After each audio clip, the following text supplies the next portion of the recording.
शाहरुख की इस हंसी को देखकर सिहरन पैदा होती है। एक आदमी जो इतना जघन्य अपराध करता है, एक आदमी जो हमारे समाज की बेटी अंकिता के साथ इतना बड़ा अपराध, इतनी बड़ी नाइंसाफी करता है, मगर उसके चेहरे पर ये मुस्कान, शाहरुख के चेहरे पर जो आप मुस्कान देख रहे हैं ना दोस्तों, ये इस देश के अंदर महिला सुरक्षा के ऊपर एक करारा तमाचा है कि एक शाहरुख इस तरह से अंकिता के साथ इतना बड़ा अत्याचार कर सकता है और बावजूद उसके मुस्कुराकर घूम सकता है। न्याय के अंदर एक श्रेणी आती है रेयरेस्ट ऑफ द रेयर, और जिसने रेयरेस्ट ऑफ द रेयर अपराध किया होता है उसे फांसी की सजा मिलनी चाहिए। शाहरुख का अपराध उसी श्रेणी में आता है दोस्तों। उसका अपराध सिर्फ यह नहीं है कि उसने अंकिता को दिन दहाड़े इस तरह से जलाकर मार डाला, नहीं, उसका अपराध यह है कि उस अपराध के बाद इस दरिंदे के मुंह पे इस तरह की मुस्कान है। किस बात के लिए मुस्कुरा रहा था? क्या इसे यह लग रहा है कि इस अपराध करने के बावजूद इसका बाल भी बांका नहीं होगा, या इस अपराध करने के बावजूद उसे लग रहा है कि उसने कोई बहुत बड़ा महान काम कर दिया है? उसे यह लग रहा है कि इस तरह के अपराध मैं आगे भी करूंगा, और उसके चेहरे पर थोड़ा सा भी पछतावा नहीं है। अगर इसे आजीवन कारावास भी मिला तो 15 साल 20 साल बाद छूटकर यह दरिंदा फिर इसी तरह की हरकतों को अंजाम देगा। न्यायपालिका से मेरी अपील है, सरकार से मेरी अपील है, समाज से मेरी अपील है कि यह जो मामला है यह रेयरेस्ट ऑफ द रेयर है। अगर किसी को फांसी दी जानी चाहिए तो इसका गुनाह सिद्ध होने के बाद शाहरुख को फांसी दी जानी चाहिए और किसी की नहीं। मगर आज इस कार्यक्रम में मैं समाज की हमारी बेटी अंकिता की आवाज भी आपके सामने रखना चाहता हूं।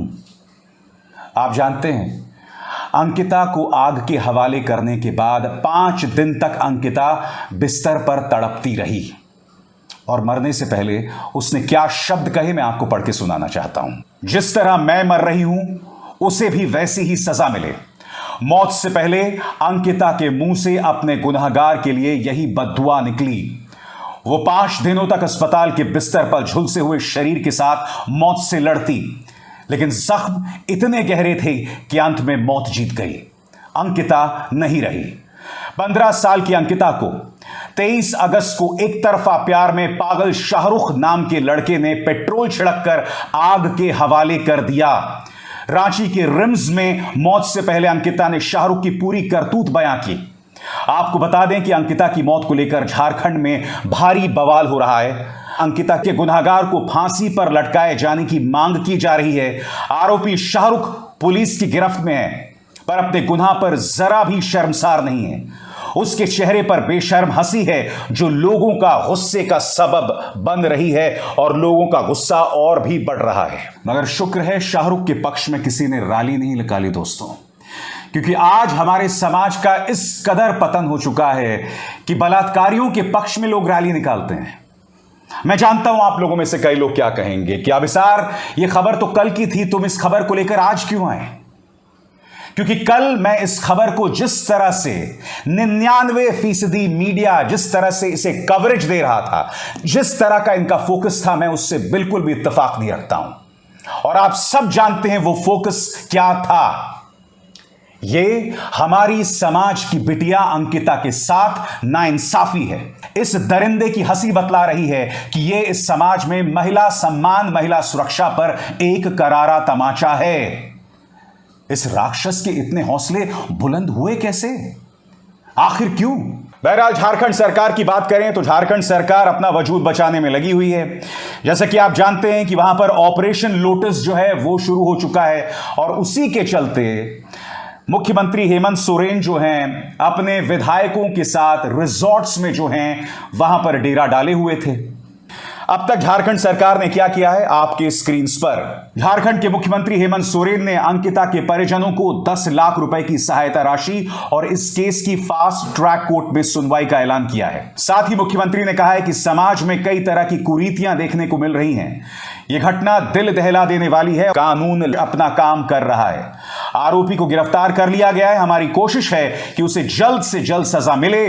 मुख्यमंत्री हेमंत सोरेन ने कहा कि हम दोषियों को बख्शेंगे नहीं, ऐसे लोगों को माफ नहीं किया जाना चाहिए, उन्हें सख्त से सख्त सजा दी जानी चाहिए। ऐसी घटनाओं के लिए मौजूदा कानूनों को और मजबूत करने के लिए कानून लाया जाना चाहिए। अंकिता की दास्तान सुन के दोस्तों मैं आधी रात तक सो नहीं पाया, क्योंकि मुझे निर्भया की याद आने लगी।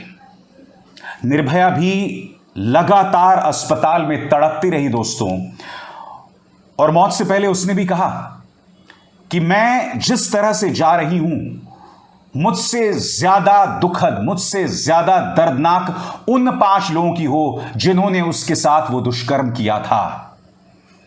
अंकिता का मामला वो नहीं है दोस्तों, मगर अंकिता का मामला भी सिहरन पैदा करने वाला है।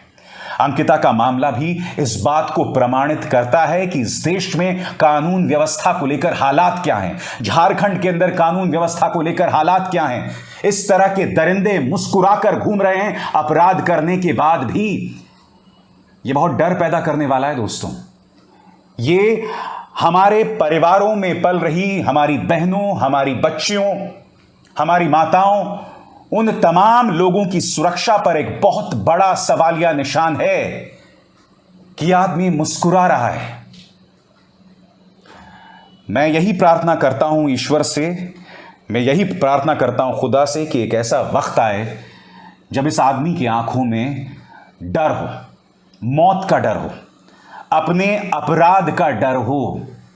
और अब सिर्फ झारखंड ही नहीं, देश के हर व्यक्ति का यह फर्ज है कि अंकिता, हमारी बेटी अंकिता को इंसाफ मिले। और न सिर्फ इंसाफ मिले, मगर जैसे कि मैंने कार्यक्रम की शुरुआत में कहा कि न्याय के अंदर एक फेहरिस्त है, एक कैटेगरी है जिसे हम rarest of the rare punishment कहते हैं। उस तरह की सजा इस दरिंदे को मिले जिसका नाम शाहरुख है। अब हिसार शर्मा को दीजिए इजाजत। नमस्कार।